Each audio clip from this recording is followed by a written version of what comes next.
So actually, as you can tell, they're actually prompting you with different words. It's basically because they're studying the surroundings right now.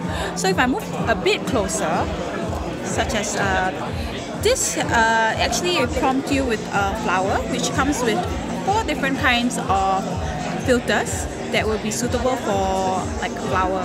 So it's more pastel tones. Okay, for example, we also have the text.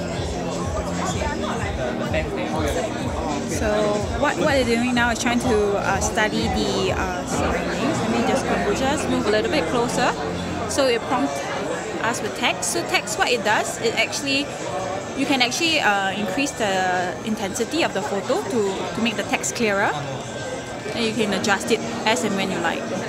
So for, let's say if you point to a flower, it will just adjust back. But any text image, it will just do a focus to the text kind of filter.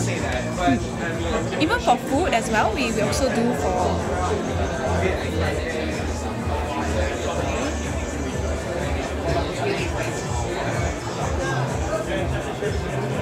the prompting with different.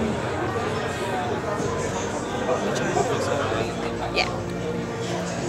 So these are the different filters.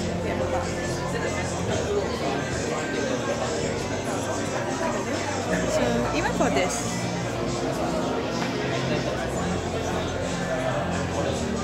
so we prompt you with the sky. So they can give different filters for different. So that's about it. So would you like to give it a try?